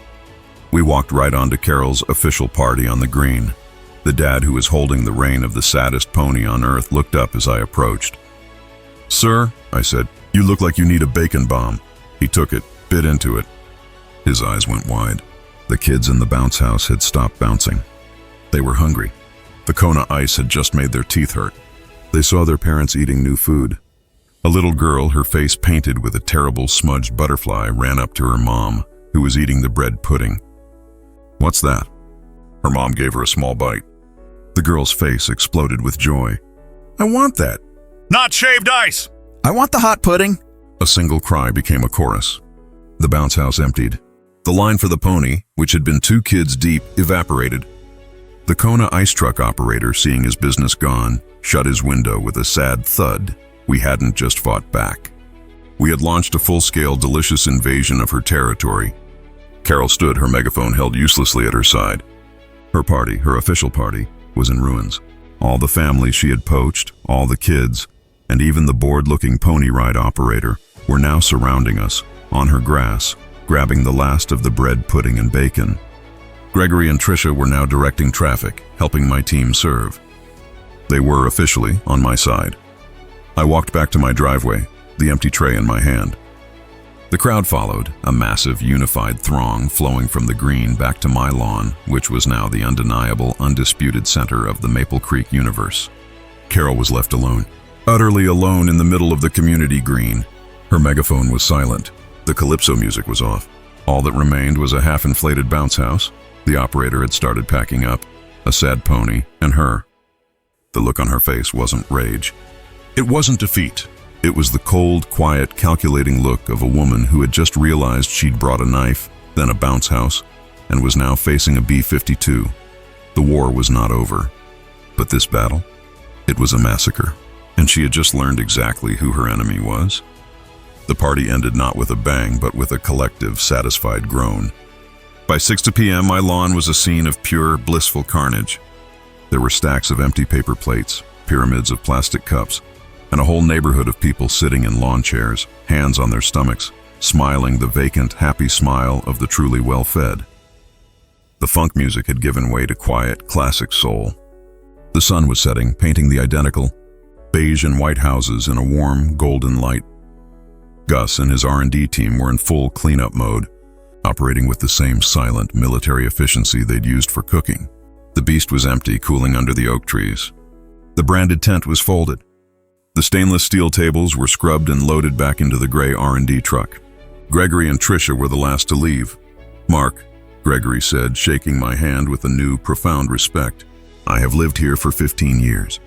In that time, I have attended 22 potluck socials and 1 disastrous chili cook-off. I can say without reservation that you are a god." "Please," I laughed, "just a guy with a smoker. But I'm glad you all enjoyed it." "Enjoyed it? My husband hasn't spoken in an hour. He just sits over there." Tricia gestured to her spouse, who was, in fact, just sitting and staring at the sunset, a look of profound peace on his face. This was a coup, Mark. You know that, right?" "She's finished." "Don't be so sure," I said, my voice lower. "She is," Gregory insisted. "She has no support. The official party was a joke. A sad pony. She lost the neighborhood. It's over." I appreciated their optimism, but they were amateurs in the art of corporate warfare. Carol was a true believer, and true believers don't just lose. They regroup. They re-strategize. They escalate. Gus came over, wiping his hands on a towel. His truck was packed. "We're heading out, boss." He looked at Greg and Tricia, then back at me. "You did good here. Real good." I walked him to his truck. "I couldn't have done it without you, old friend." "Yeah, well," he grunted. "It was fun to get the old armor out. But a word of advice?" He leaned in, his voice low. "That woman, the one with the megaphone, she's not the type to just take the L. She's not just mad you won. She's mad you made her look stupid. That's a whole different kind of dangerous." "I'm counting on it," I said. Gus nodded, understanding. "Yeah, I thought so. Call me when you need the next airdrop." He climbed into his cab, gave a short honk, and the R&D truck rumbled away, leaving my street smelling only of the memory of barbecue. The rest of the evening was quiet. The neighborhood was at peace. For the first time, it felt like the real peace I had been looking for, not the sterile, enforced silence Carol demanded. The next day was Sunday. It was beautiful. I sat in my backyard with a cup of coffee and a newspaper. People walked by the front of my house, and I heard something I hadn't heard before. Laughter, unstifled. A group of kids was playing catch in the street. A garage door was left open for 3 hours while a neighbor worked on his car. It was like I hadn't just fed the neighborhood. I had broken the covenant. I had liberated Maple Creek. The entire day passed in this blissful state. No beige envelopes, no white Lexus, no megaphone, just quiet. I allowed myself to think, just for a moment, that maybe Greg and Tricia were right. Maybe it was over. Maybe she had been so thoroughly, so publicly humiliated that she had no choice but to abdicate. The email arrived on Monday morning at 8:01 a.m. It was not from Carol. It was from Fairfax and Associates, with the subject line, "Official notice. Emergency executive session, Maple Creek. HOA Board of Directors, my CEO blood." The part I had tried to put to sleep went instantly cold. I opened it. It was not a friendly email. It was a dense 3-page PDF dripping with legalese. Seed to the entire board, including Gregory and Tricia. And I noted with a chill, the City of Maple Creek Municipal Planning Office. Carol had bypassed the community message board. She had bypassed the beige envelopes. She had gone nuclear. The document was a formal notice of an emergency board meeting to be held that very evening. The agenda was short and brutal. Agenda for emergency session, censure and removal of board members. A vote to censure and immediately remove board members. Gregory Henderson and Tricia Barnes for gross fiscal negligence, violation of fiduciary duty, and conspiracy to commit unauthorized actions in their fraudulent approval of the Smoky Pete's sponsorship. Immediate termination of sponsorship. Agreement. A vote to retroactively terminate the sponsorship with Smoky Pete's BBQ, Mark Jensen. Citing numerous bylaw violations. Bylaw 902, Nuisance, Bylaw 714, Aesthetic Harmony, and willful misrepresentation, litigation and damages. A vote to authorize Fairfax and Associates to immediately pursue litigation against Mr. Mark Jensen and Smoky Pete's BBQ, Inc. for damages, including but not limited to damage to community-owned green space, unlawful operation of a commercial enterprise, and willful disruption of community peace. The special assessment. A vote to propose, effective immediately, a neighborhood-wide special assessment to all homeowners. The assessment was to cover the legal fees for the new lawsuit, the cost of reseeding and sodding the community green, where her party failed, and, this was the truly diabolical part, a community restoration fee, which was an itemized list of all the fines she had tried to levy against me, now distributed among all the homeowners. I put my coffee cup down. My hand was perfectly steady. This was a masterpiece, a goddamned work of art. She hadn't just reloaded as Gus had warned. She had rebuilt the entire battlefield. She knew she couldn't beat me on popularity. So she had changed the fight. She was going to fire my allies, sue me, and in her most brilliant, venomous stroke, she was going to make the entire neighborhood pay for the free brisket I had given them. She was turning my greatest victory into a financial liability for every single person who had eaten a rib. She was vaporizing my goodwill, turning my gift into a curse. I looked at the email again. The meeting was at 7:00 p.m. in her house. where she, as president, held the gavel, controlled the minutes, and had her lawyer on speakerphone. I smiled. The peaceful retiree was gone. The chairman of the board was back. "Okay, Carol," I said to the empty kitchen. "You want a board meeting? Let's have a board meeting." I picked up my phone. I wasn't calling Gus, I was calling my lawyer. And then I was calling Sarah. "Sarah," I said when she picked up, "I need you to find out the market cap, founding history, and primary investor list for Fairfax and Associates. And one more thing. Do we sponsor the state barbecue competition? The big one. The Governor's Cup? I need to know who the head judge is. Immediately."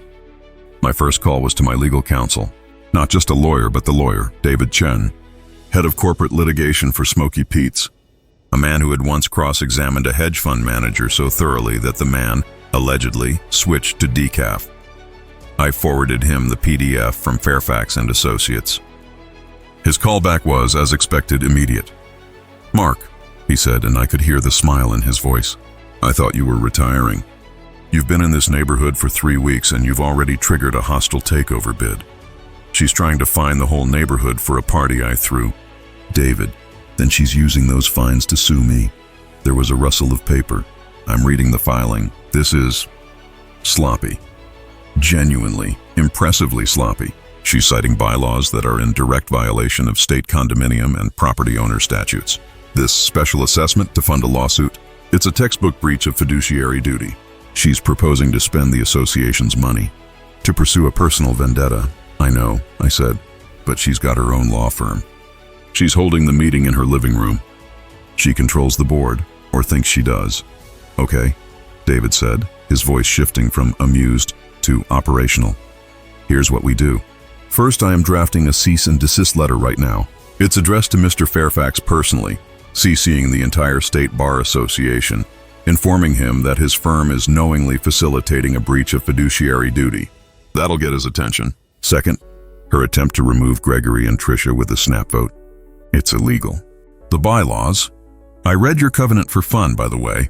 It's a horror novel. They require a 30-day notice and a full quorum for a removal vote. This emergency session is a procedural sham. So we can shut it down," I said. "We could," David said, "but we're not going to. A legal letter is defense. You, Mark, you play offense. You don't want to just stop this. You want to end this. You need to go to that meeting. But you need to go prepared. That's where I was hoping you'd come in," I said. My phone buzzed with an incoming call. It was Sarah. "Hold on, David. My head of marketing is on the other line with the intel I asked for." I conferenced Sarah into the call. "Sarah, you're on with me and David Chen. What did you find?" "Okay," Sarah said, her voice crisp. "2 things. First, Fairfax and Associates. It's a 2-bit firm, Mark. A husband and wife team. They specialize exclusively in HOA collections. They're bottom feeders. They make their money by fining people and putting liens on houses for unmowed lawns. This HOA is likely their single biggest client. They're not just representing Carol. They're probably codependent, which means," David cut in, "if she's out as president, they lose their cash cow. They have every reason to be just as vicious as she is." "Exactly," Sarah continued. "But that's not the good part. The good part is the Governor's Cup." "The state barbecue championship?" I asked. "The very one," Sarah said. "As you know, Smoky Pete's has been the title sponsor for the last 10 years. And who, pray tell, has been the head judge and committee chairman for the last 15 years? I racked my brain. "A politician? Some celebrity chef?"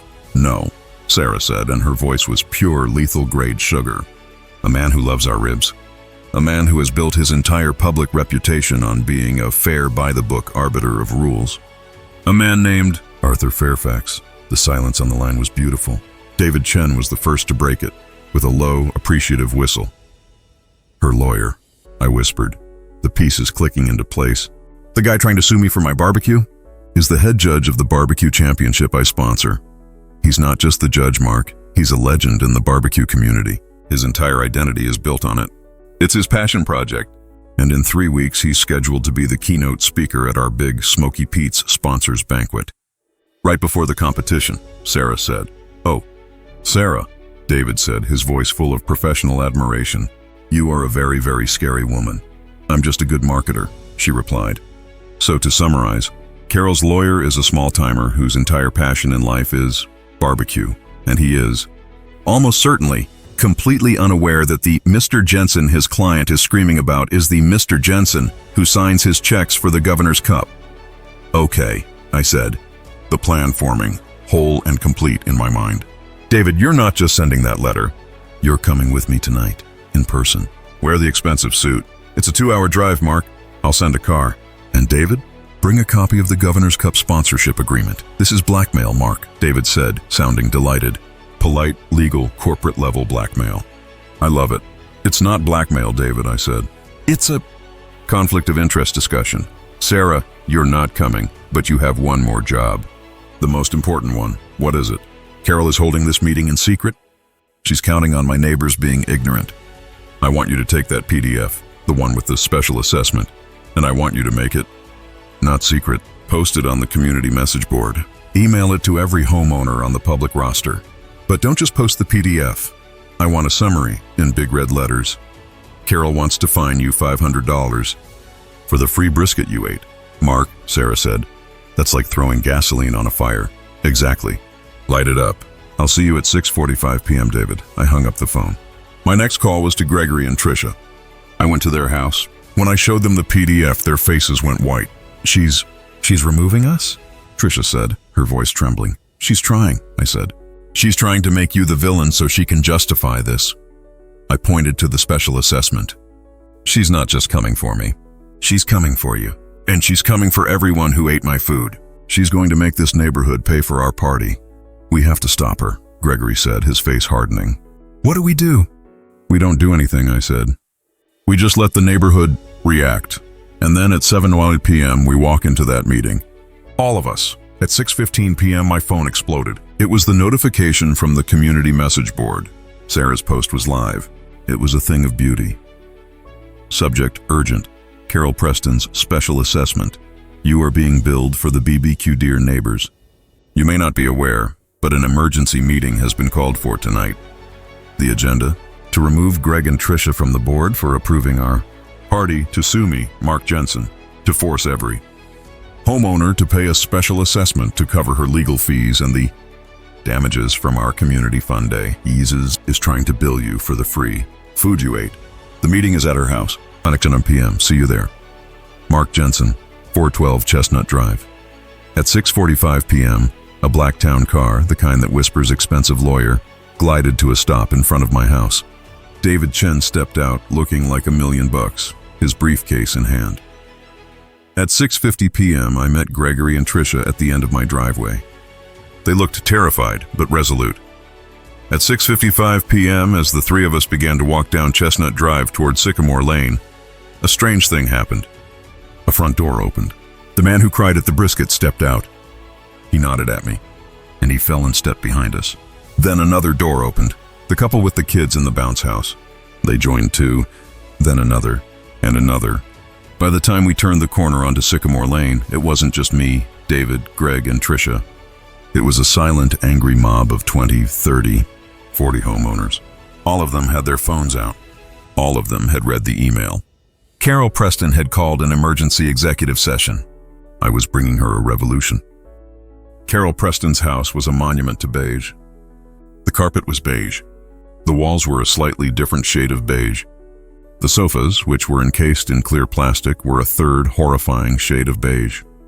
It was the sterile, joyless heart of the Maple Creek HOA, a room that smelled faintly of Windex and self-denial. She opened the door at 7 p.m. on the dot, a triumphant, legalistic smile on her face. She was expecting 3 people, me, Gregory, and Tricia. She was expecting to be the lioness in her own den, ready to tear us apart.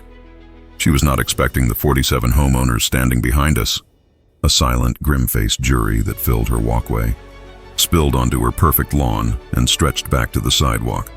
Her smile didn't just fade. It cracked, shattered, and fell off her face. What is this? She stammered, her hand instinctively coming up to clutch the high-necked collar of her blouse. This is an executive session. It's a closed meeting. Not according to bylaw 402, Gregory said, his voice shaking but gaining strength with every word. He was holding a copy of the covenant, his own copy, and he held it up like a shield. It states any homeowner is permitted to attend any board meeting. They just can't vote.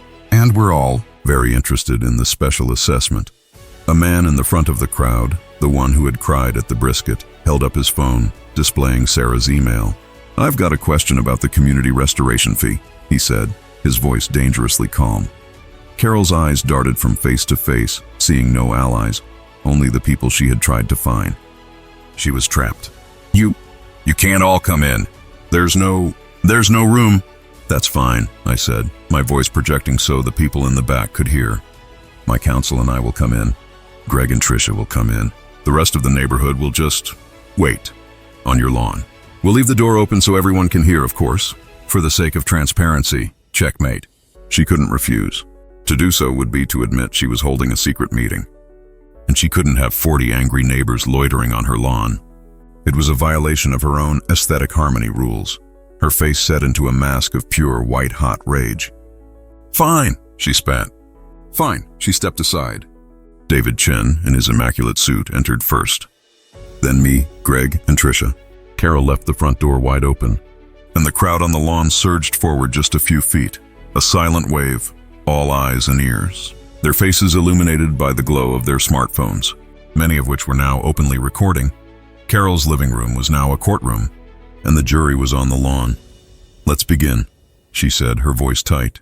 She marched over to a console table where a high-end, multi-line speakerphone was sitting. "We have a quorum.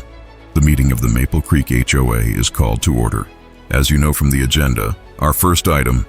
"Point of order, Madam President." David Chen's voice cut through the room like a scalpel. It was smooth, professional, and utterly dominant. Carol's head snapped toward him. "Who are you?" she demanded. "David Chen, counsel for Mr. Mark Jensen," he said, placing his leather briefcase on the floor and opening it.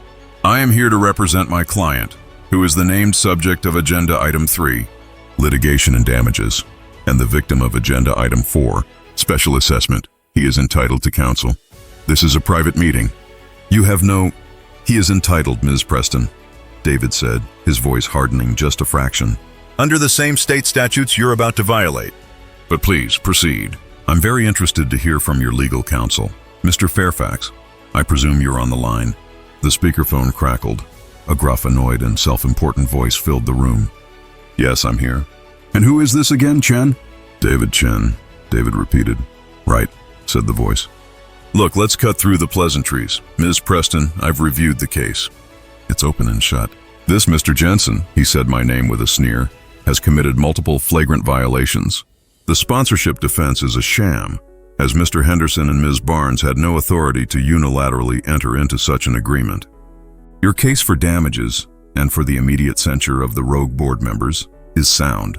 As for the special assessment, it is a perfectly legal and necessary mechanism to recoup the costs this individual has inflicted upon the community." He was good, in a slimy, bottom-feeding way. He sounded authoritative. He sounded final. From the lawn, I heard a few nervous murmurs. He was scaring them. I looked at David.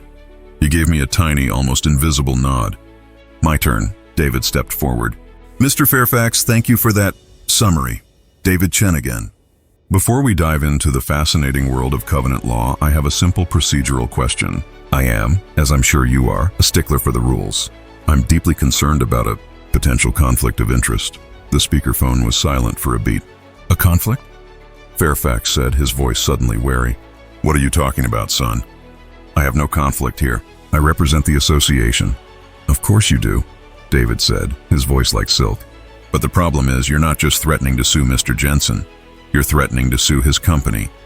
You've named Smoky Pete's BBQ Inc. in your draft litigation, which you so helpfully attached to the agenda. So what?" Fairfax barked. "I'm suing a corporation. Happens every day." "Yes, but you see," David said, walking slowly toward the speakerphone, "this is where it gets tricky.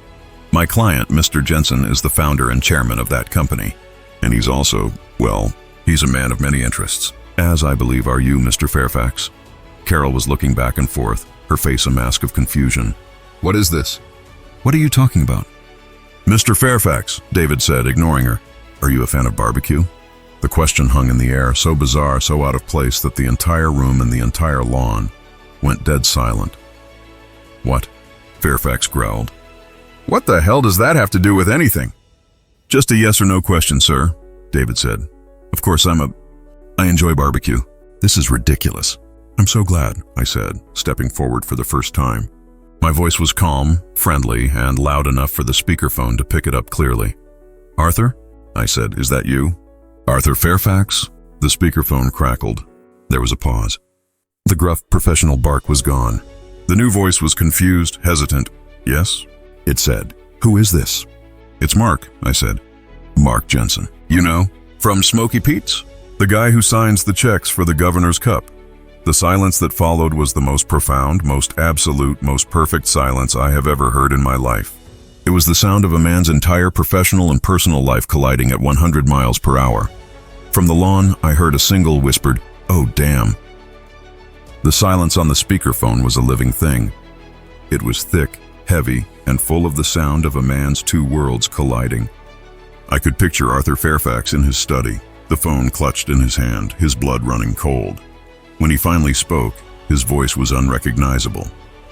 The blustering, condescending bottom feeder was gone, replaced by a thin, reedy, terrified whisper.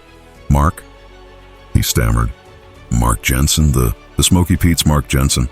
"That's the one, Arthur," I said, my voice warm, friendly, as if I'd just run into him at a cocktail party. "I was just saying to my team how much we're all looking forward to your keynote at the Governor's Cup banquet. You're a legend, Arthur. It would be a disaster for the community if you weren't there." The threat was unspoken, but it was as clear as a cloudless sky. "What is this?" Carol shrieked, her face a mask of utter confusion. She looked at the speakerphone, then at me. "Arthur, what is he talking about?" "What is the Governor's Cup?" "Sue him." You idiot." Fairfax's voice suddenly roared, but it wasn't at me. It was at her. The terror had been replaced by pure, unadulterated rage. "You didn't just tell me you were picking a fight with some new neighbor. You didn't tell me it was Mark Jensen. You didn't tell me it was Smoky Pete's? I don't know what that means," she cried. "It means," Fairfax spat, "that the company I am currently trying to sue is the title sponsor of the barbecue association I have chaired for 15 years. You have put me in an impossible career-ending conflict of interest." "Precisely," David Chen said, stepping forward. His voice was cold, academic, and brutal. "Mr. Fairfax, my name is David Chen, and I am corporate counsel for Smoky Pete's Incorporated. We are now on the record. As of this moment, you are knowingly engaging in litigation against a primary business partner in a separate, non-profit enterprise in which you both hold a fiduciary duty." I am shocked that a man of your reputation would be so careless. I was given... Fairfax was hyperventilating now. "I was misled. I was given incomplete information. Ms. Preston, this is a gross misrepresentation. I cannot, in good conscience, I will not be a party to this. My firm's engagement with the Maple Creek HOA is terminated. Effective." "Now! Arthur, no!" Carol screamed. "Do not contact me again," he yelled. "We will be billing you for the hours rendered and forwarding your file. Goodbye." The speakerphone clicked. The line went dead. A new silence, heavier than the first, fell over the beige room. Carol's entire legal strategy, her ultimate weapon, had just evaporated in front of 47 witnesses. She stared at the speakerphone, her mouth open, her face as white as her own window trim. From the lawn, someone shouted, "Well, there goes the lawsuit." A wave of laughter rippled through the crowd. The tension was broken. The fear was gone. Carol's head snapped up. She looked at the crowd, her eyes wide with a feral, cornered animal hatred. This changes nothing," she hissed. "This meeting is still in session. The litigation, that's just one item. We still have the matter of Agenda Item 1, David Chen offered, picking up the PDF from her coffee table. "The censure and removal of Mr. Henderson and Ms. Barnes? I'm afraid that's also a no-go." "It's a board vote," Carol snapped. "I still have a vote." "Yes, but you don't have the authority," David said, his voice dripping with condescension. "I, unlike Mr. Fairfax, actually read your bylaws. Bylaw 6.03, removal of a director. It requires a 30-day written notice to all homeowners and a majority vote at a special meeting, not an emergency one. You can't just fire them. Your motion is procedurally, legally, and fundamentally invalid. A sham." Gregory and Tricia, who had been standing by the door looking terrified, now looked at David as if he were a prophet. And that David continued, pacing in front of her plastic-covered sofa, brings us to the grand finale. Agenda item 4, the special assessment. He turned to the crowd on the lawn. The part where she makes you all pay. Pay for the party you enjoyed. Pay for the lawyer who just quit. Pay for the damages to the grass. The grass is fine, yelled the marathon runner from the back. She's a tyrant. Someone else shouted, "This is fraud," screamed a third. Exactly, David said, turning back to Carol. This assessment isn't just a breach of your fiduciary duty. It's retaliation. It's a punitive action, which is expressly forbidden. You've used your position not to protect property values, but to pursue a personal vendetta against Mr. Jensen, and now to punish the entire community for… What? For liking him more than they like you? Carol's face crumpled. That was it. That was the truth, and it had finally been said. Get out, she whispered, her voice trembling with a rage so deep it was subterranean. Get out of my house. This meeting is not adjourned, Tricia said, her voice small but clear, finding a strength she never knew she had. I do not consent to adjourn. Carol looked around, desperate, her eyes landing on Gregory. Gregory, who had been a spineless follower for years, stood up straight. He looked at Carol, at the angry crowd on her lawn, and at me. He had eaten the brisket. He had chosen a side. I would like to make a new motion, Gregory said, his voice shaking but firm. What? Carol spat. As per bylaw 409. New business, I move, Gregory said, his voice getting louder, for an immediate vote of no confidence in the presidency of Carol Preston. Tricia's head snapped up, her eyes wide with glorious, terrified joy. I second the motion, she yelled. You can't, Carol shrieked. This is a coup. This is illegal. This is my association.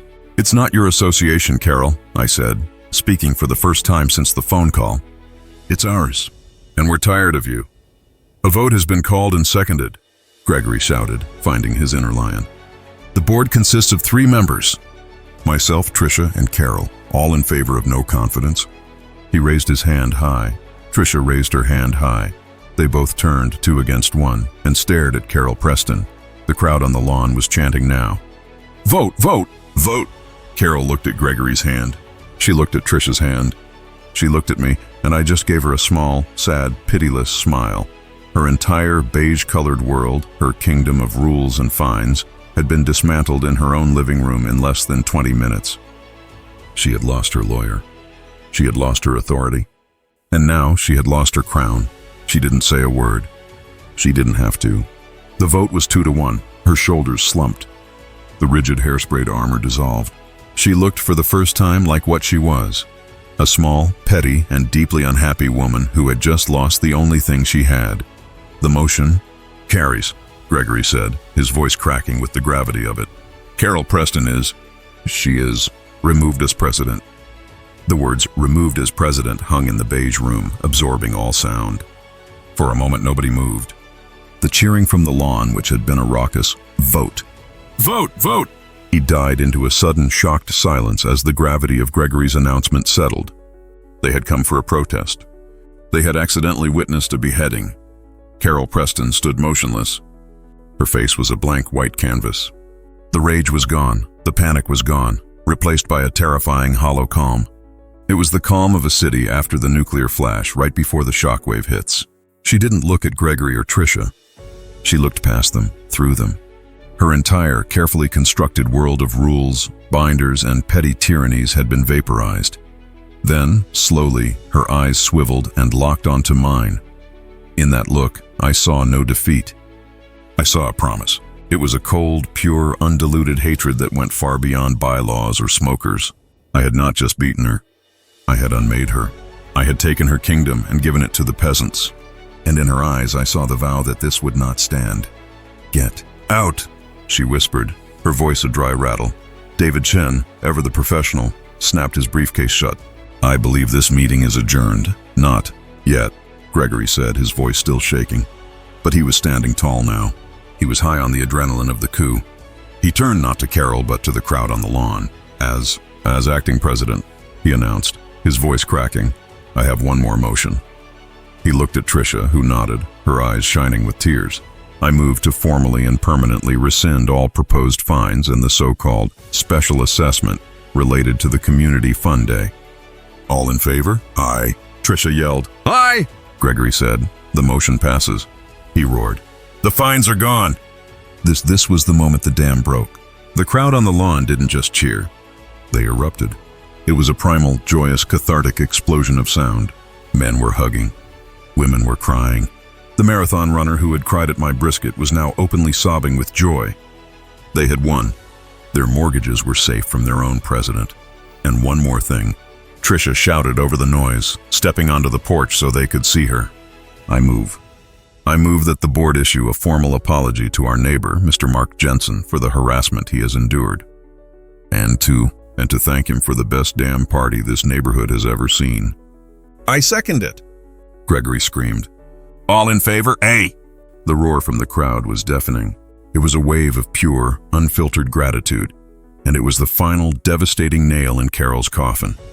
She was being forced to stand in her own living room, a prisoner in her own home, and listen to the entire neighborhood officially thank the man who had destroyed her. She didn't wait for another motion. As the cheers rained down, she simply turned, walked stiffly down her beige hallway, and disappeared into a back room. A door clicked shut. She was gone. David, Greg, Tricia, and I walked out onto the porch. The crowd parted for us like we were heroes, like we'd just liberated Paris. People were patting Gregory and Tricia on the back so hard they were stumbling. You did it, Greg, one man yelled. Tricia for president, a woman shouted. Greg looked at me, his face pale but ecstatic. My God, Mark, what just happened? You just took back your neighborhood, Greg, I said, putting a hand on his shoulder. Now comes the hard part, running it. David Chen was standing at the bottom of the walkway, his black town car having just glided to the curb. He looked at the scene, the cheering, the crying, the suburban revolution, and a rare, genuine smile touched his lips. Mr. Jensen, he said, as I walked over. A word of advice? Always, David. You should really think about adding a political consulting wing to the company. Your brisket-based regime change model is highly effective. I'll take it under advisement, I laughed. He opened the car door. That was, without question, the most satisfying cease and desist I have ever been a part of. She won't be a problem anymore, Mark. Not legally. She has no power, no law firm, and no allies. She's just a person in a house. I watched as the town car whispered away. I walked back to my own house, the sounds of the celebration on Carol's lawn still echoing through the night. The neighbors had, in a surreal twist, decided to hold an impromptu victory party on the lawn of their vanquished enemy. I got back to my house. The lights were off. The beast was silent in the backyard, its steel cool to the touch. The air smelled only of night-blooming jasmine and the faint, sweet memory of hickory smoke. I sat in my kitchen, the one I had bought for peace, and I poured a bourbon. David was wrong. He was a lawyer, so he saw the world in terms of legal threats, of power structures and bylaws. He was right that HOA President Carol was finished, but I had seen her eyes. She's just a person in a house, he had said. He was wrong. She was a neighbor, and she was a neighbor who had just lost everything. She was a queen without a crown, a tyrant without a kingdom, living 20 yards from the man who had taken it all. This wasn't over. This was just the end of the public war. The private one, the one fought over property lines, with anonymous calls to code enforcement with other methods, was just beginning. I had won the battle of the HOA. But the war for Maple Creek? It was about to get personal. For 1 week, Maple Creek was Eden. With Carol deposed, a palpable, joyous anarchy had settled on the neighborhood. It was as if a great beige-colored weight had been lifted. People left their mandated black garbage cans out for an entire day. A homeowner on my street painted his front door a shade of burgundy that was, I promise you, not on the approved color palette. Gregory, as the new acting president, was a benevolent, if deeply flustered, king. His first act was to declare a 60-day moratorium on all bylaw enforcement, pending a full review. The neighborhood, in short, was breathing. I was breathing too. For the first time, I was actually retired. I spent the week not plotting, not fighting, but doing the things I'd come here to do. I power washed the beast, oiled its steel, and covered it with a heavy-duty vinyl tarp. It had done its duty. I read 3 books. I sat on my patio, my glorious hard-won patio, and I listened to the birds. I had not seen Carol, not once. Her white Lexus remained in her closed garage. Her curtains were drawn. She had, it seemed, accepted her defeat and retreated into a self-imposed, beige-colored exile. The war was over. I had won. It was a beautiful, peaceful, and utterly naive assumption. The new attack came on a Tuesday. It was silent, insidious, and brilliant. It wasn't a Lexus, a police cruiser, or a city sedan. This was a different white truck, with the official seal of the Maple Creek Municipal Planning and Zoning Office on the door. A woman in a crisp, gray uniform, holding a digital tablet and a large, metal measuring wheel, stepped out. She didn't knock. She simply walked straight to the side of my house, unlatched my HOA-compliant gate, and let herself into my backyard. I had been in the kitchen. I saw her through the window, and my blood, which had been flowing at a calm, retiree level, went instantly cold. I walked outside holding my coffee mug. "Ma'am, can I help you?" The woman looked up from her tablet, not startled, just annoyed. She was in her 50s, with a face that looked like it had been carved from a block of concrete. Her name tag read MVECT. "Are you the property owner?" she asked, her voice a monotone. "I am. Mark Jensen, Ms. Vecht, Zoning Enforcement. I'm here in response to a complaint filed this morning regarding multiple unpermitted structures on this property. I've already noted a non-compliant side gate. Now, if you'll excuse me," she wasn't asking for permission. She was informing me. She walked over to my beautiful stone patio, the centerpiece of my backyard sanctuary. She set her measuring wheel at one end and, with a series of loud, percussive clicks, wheeled it to the other. She tapped the numbers into her tablet. "Complaint filed." "By whom?" I asked, though I already knew the answer. "Anonymous," she said, not looking up. "A concerned citizen noticed discrepancies with the county property records." They were right. She wheeled the device in the other direction. Click, click, click. "Here's the problem, Mr. Jensen," she said, turning to face me, her expression unchanged. "The official plot survey on file with the city shows this property is permitted for one 810 concrete utility slab. What I am measuring," she gestured to my gorgeous, custom stone paver patio, "is a 14-20 unpermitted recreational structure. It's not on the plans. It's not code. It doesn't exist." I blinked. I didn't build that. It was here when I bought the house." "That's immaterial," she said, the single most terrifying word in the bureaucratic language. "You own it now. The violation transfers with the property. The previous owner appears to have built it illegally, without a permit, without a drainage survey, and without a structural inspection." She then walked over to the beast, still covered in its black tarp. She tapped the steel monolith with her pen. "Ting. And what?" she asked. "Is this?" "It's a barbecue smoker," I said.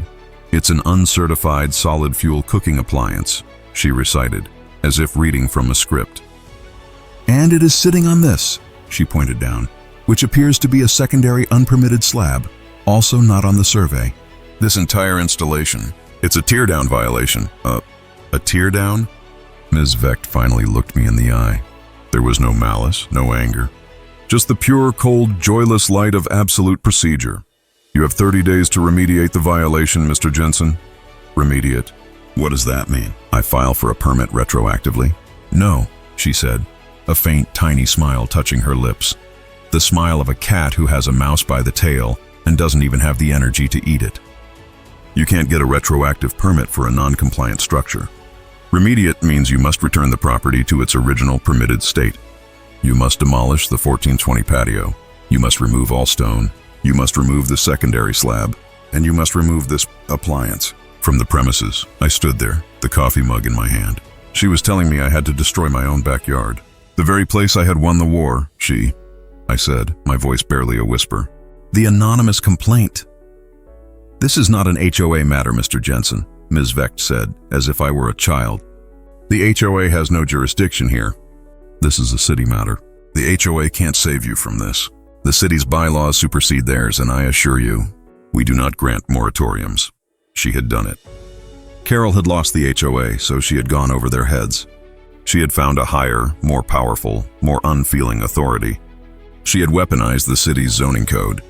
She had looked at the battlefield, seen my fortress, my patio, and instead of launching another failed assault, she had simply had it condemned, I was fined. I was ordered.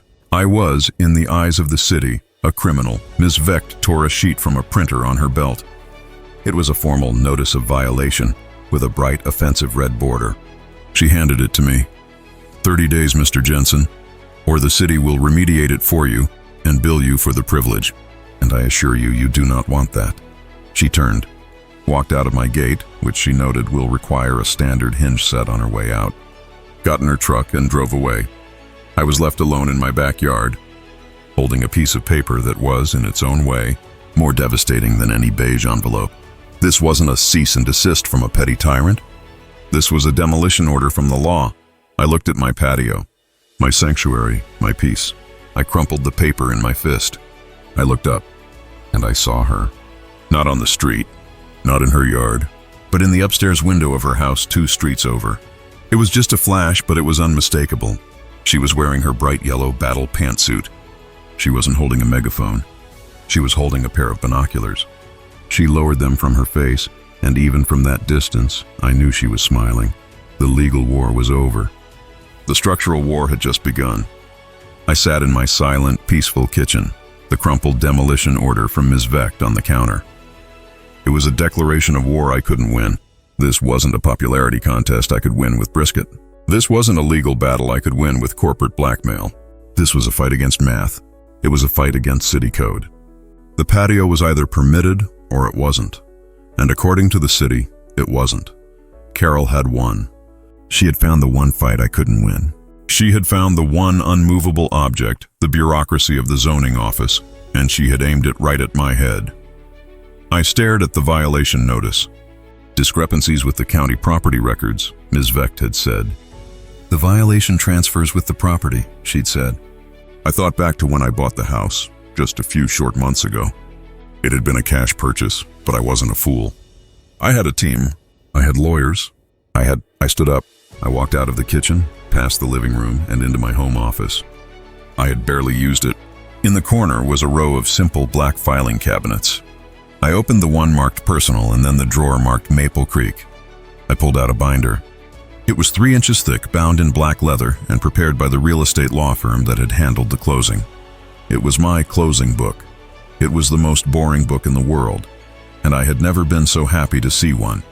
I flipped past the deed, the title insurance, the home inspection report, and I found the section I was looking for, title search and permit history. I ran my finger down the page. There it was, Knight Original Construction Permit 459A. Below it, 2007 Utility Shed, Permit NA 602C. And then in 2017, there it was, Permit NAR 774B, 1420 stone paver patio and 4x6 concrete grill slab. It was attached. A copy of the original permit filed by the previous owner and stamped with the official, embossed and very much paid for seal of the Maple Creek Municipal Planning and Zoning Office. I sat back in my chair, the document in my hand, and I started to laugh. Carol, in her blind, desperate rage, had run to the city, but she had been an amateur.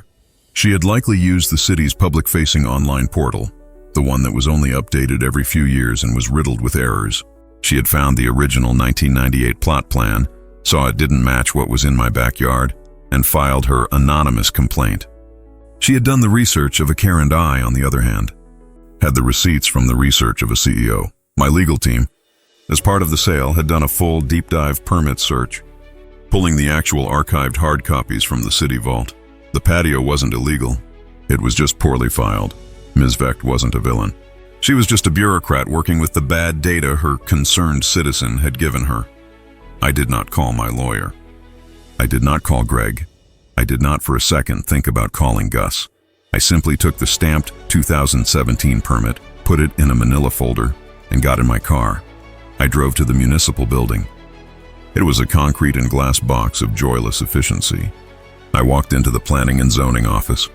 The line was, as expected, terrible. I took a number. I sat for 45 minutes on a hard plastic chair, and I waited. It was the most satisfying wait of my life. Number 42, a voice called. I walked to the counter. It was Ms. Vecht. Her face, carved from stone, showed a flicker of annoyance. Mr. Jensen, I told you, you have 30 days. You cannot appeal this here. You must I'm not here to appeal, Ms. Vecht, I said, my voice calm and pleasant. I'm here to remediate. I slid the manila folder through the slot in the glass. You said there was a discrepancy with the county records. You were right. Your file is missing permit NAR 774B from 2017. Here is the original stamped copy. I believe this remediates the violation in full. She took the folder. She opened it. She looked at the permit. The stone on her face did not crack, but her eyes tightened. She turned to her computer. She typed clack, clack, clack. She was no longer in the easy public portal. She was in the archive. I heard a printer whir behind her. She was looking at the same thing I was. She was silent for a long, long time. Well, she finally said, her voice flat. This is highly irregular. You mean it's in order? I asked. She glared at me.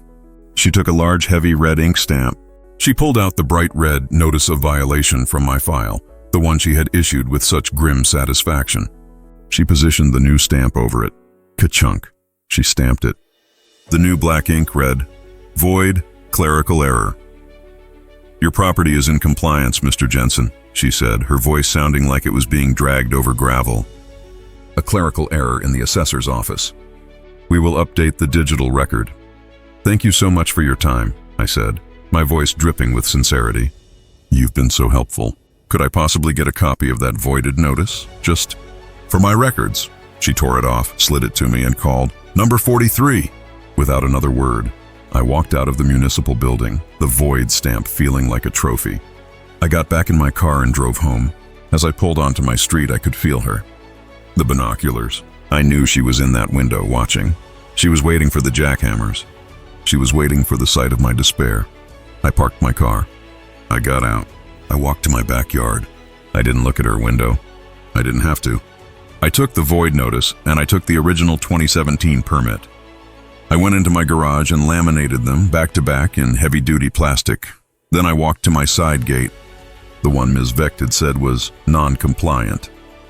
I took a zip tie and I fastened the laminated document to the inside of the gate, facing out. Facing her house 2 streets over. It was a message. It was a tombstone. It was a final, silent, bureaucratic checkmate. She would need her binoculars to read it, and I knew she would. I went inside and made a cup of coffee. I sat on my perfectly legal, fully permitted patio. The war was over. I had won. I had been sitting there for an hour when I heard the mail slot.